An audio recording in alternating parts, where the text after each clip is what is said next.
السلام عليكم ورحمة الله وبركاته. حبايبي عاملين ايه؟ يا رب تكونوا بألف خير. هنصلي على الحبيب عليه أفضل الصلاة والسلام. وهنعمل ايه يا ولاد الأصول؟ بصوا بقى، بنت الأصول عملت لكم أحلى عكوة. العكوة دي عكوة عجول صغيرة.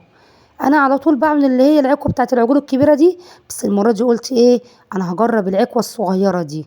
وطلعت بسم الله ما شاء الله عسل. ورحت جايبة كده كيس بامية، بامية اللي هي مجمدة، لأن أنا ما لقيتش فريش. قلت بقى خلاص هجيب كيس مجمد ومشي نفسي وخلاص.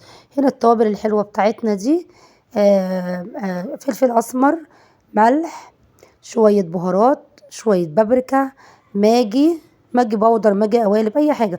وإيه، ومعلقة سكر كبيرة. انتوا عارفين أنا بحط معاه إيه؟ صلصة، معلقة سكر. وهنا البصل، معايا بصلتين، قرنين فلفل حامي، وشوية التوم الحلوين دول. وزودي في التوم شوية عشان البامية بتحب التوم قوي، بتحب التوم والبصل، بس التوم اكتر كمان. وانا معايا طماطم، طماطم فريش. ومعايا سمنة. طبعا انا مش هحط زيت خالص ولا هستعمل الزيت، هو سمنة هشوح بيها العكاوي الجميلة دي. وايه، واحمر بيها البصلة بتاعت البامية. هناخد البصل والثوم كده ايه، واجيب الكبة.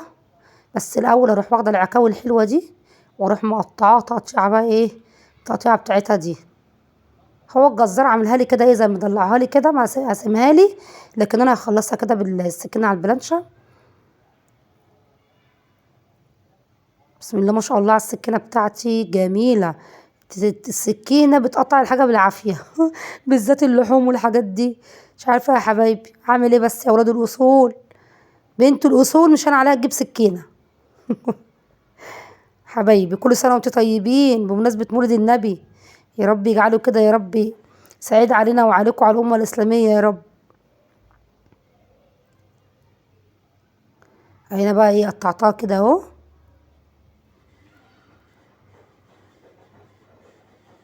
هي تلمة بس يلا بتمشي الحال يعني، برضو بتقطع معايا. انت كده بقى كده هقطعها بقى كده ايه، واغسلها بقى غسلة كويسة كده بالملح. هاخد بقى البصل والثوم ونفرمه كده فرمة حلوة في الكب. مش عارفة من غير الكبة دي يا حبايبي كنا عملنا ايه بجد. سهلت علينا حاجات كتير والله الحمد لله. بتنجز. كان زماننا دلوقتي بنعيط، البصل هاري عينينا، والدموع ايه. البامية بقى تعالي كده ايه، انا كده فرمت البصل. مسكت بقى كيس البامية ده كده ايه، هعين الحتة اللي من فوق دي، علشان ما احطش البصلة، ما بعملش بيها. لازم بشيلها كده وانضفها. مع ان المجمدة بتبقى نضيف على الحل على طول. بس انا لا طبعا بغسلها كويس وبعين الحتة اللي فوق دي. بصوا شايفين الحتة اللي فوق دي، لا ما بحطهاش، بعينها، برميها. من عندي كده مكان القمع كده بروح ايه، بروح برضو شايلاها.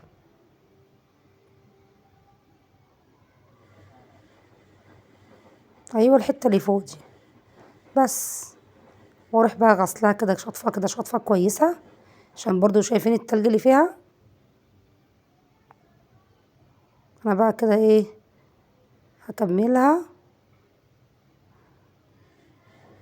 بصوا مليانه تلج مش عارفه حتى امسكها. هكملها وارجع لكم. هنا بقى حطيت طاسه كده على النار فيها شويه سمنه كده حلوين، حوالي معلقتين سمنه.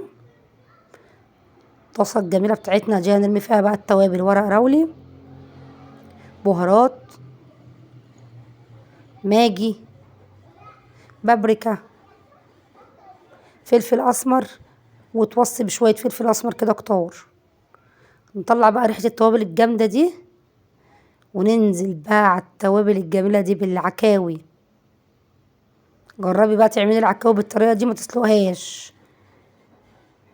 اوعي تسلقي العكاوي، هتنزل كل السمونيه وكل طعمها في الشوربه. لكن انا عايزاها كده طعمها منها فيها كده. ارمي بقى كده، اي الله على الريحه، الريحه جباره بجد.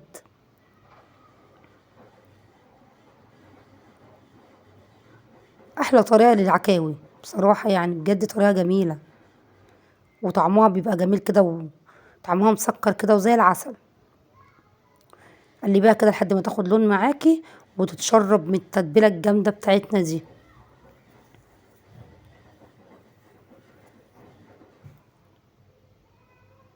جميله بجد. التوابل بتبقى طعمها كده فيها ومتشوحه كده واخده لون كده حلو قوي ما شاء الله. قلبي بقى. تعالي بقى هنا الحله كده اللي هنعمل فيها الباميه، حطي كده معلقتين سمنه كده حلوين.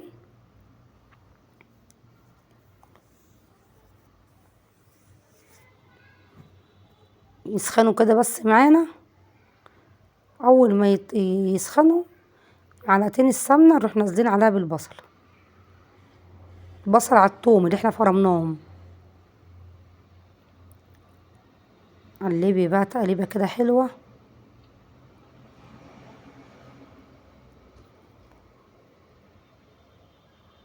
قلبي عشان ما تلساش بس منك، عشان احنا عايزينها كده ايه دهبي، بس مش دهبي غامقه تمرر معانا، لا عايزينها دهبي فاتحه كده وحلوه عشان تبقى مسكره. هنا بقى هنزل ايه بالميه، بكتل ميه سخنه، هنزل على العكاوي اهي واقلبها كده تقليبتين واوطي عليها بقى خالص تستوي كده وتبقى زي العسل.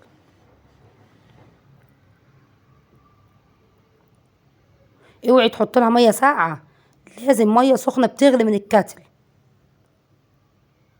قلبي بقى كده البصله.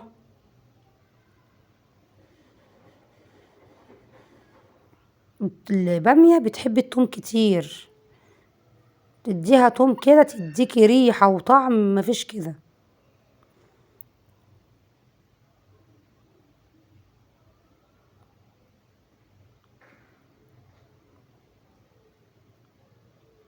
البصله بالذات يا حبيبي بخاف كده اسيبها تتلسع مني، فايه على طول بتبقى ايدي فيها. تعالي بقى كده هنعمل القوطه قبل ما تحمر. ننضف كده القوطه دي ونعملها. هنا ايه عشان هي كانت عندي برضو في التلاجة، هي فريش بس كانت عندي في التلاجة، فايه ببص فيها لقيت كده كام واحده مستويين فيها مرضتش احطهم. عينتي كده الزرة بتاعتها، وفي حته بتبقى كده شايفين الحته دي يا ولاد اهي، الحته دي لازم تعينيها بالسكينه بجد كده من قلبها، عشان ساعات بتبقى سودا كده وبيبقى فيها حاجات وحشه. حتى لو الطماطم فريش ومقفوله برضو الحته دي عينك عليها. بصوا انا بشيلها بقى لما اكون شاكه فيها كده بشيلها.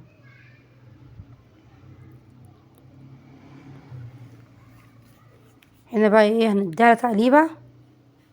بصله احمرت اهي. قلبي بقى وايه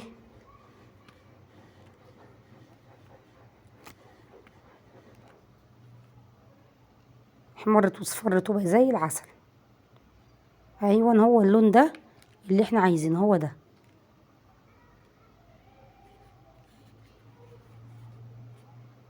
ننزل بقى عليها بالطماطم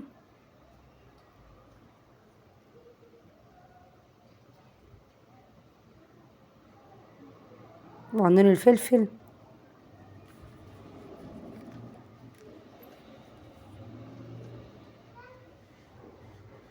وغطيناها بقى عشان ايه تتسبك كده وتبقى حلوه.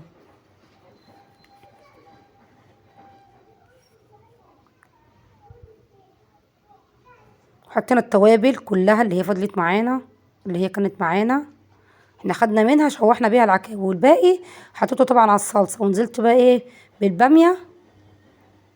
سلام على لون الصلصه وريحتها وطعمها، بسم الله ما شاء الله. هنا بقى هنزل على الباميه بايه بالعكاوي اللي احنا شوحناها. بصوا بالصوص بتاعها بالتوابل بكله بالصينيه كلها. انزلي كده على الباميه واديها تقليبه وكملي بقى على العكاوي في الباميه. هتاكلي احلى طاجن عكاوي بالباميه ان شاء الله. طاجن عكاوي بالباميه، طاجن باميه بالعكاوي، اللي تحسبوه، اللي تحسبوه يا ولاد الاصول. بص بجد شويه باميه عظمه بجد، كان طعمهم وكانت غدوه زي العسل. غطيتها بقى كده تستوي. قلبيها بقى وشوفي العكاوي وضعها ايه، شوفي الباميه استوت ولا وضعها ايه. بص ما شاء الله بجد العكاوي بقت ايه مستويه كده والباميه مستويه واخر جمال. ما شاء الله بجد جميله جميله بجد والله. اعملوا العكاوي بالطريقه دي وان شاء الله الطريقه دي هتعجبكم باذن الله. ما بتاخدش سوا كتير، خلي بالكم. البامية ما بتاخدش سوا كتير، والعكاوي احنا مشوحينها ومسويينها على النار برضو في التوابل، لما غطيناها وحطينا لها المية السخنة سيبناها. هنا بقى الطواجن دي انا هعبي كده البامية بالعكاوي فيها. انزلي بقى كده على الطواجن بالبامية، يا سلام يا سلام يا سلام. بامية بقى بالعكاوي، يا نهار ابيض على الريحة. الله الله الله الله على الريحة الله.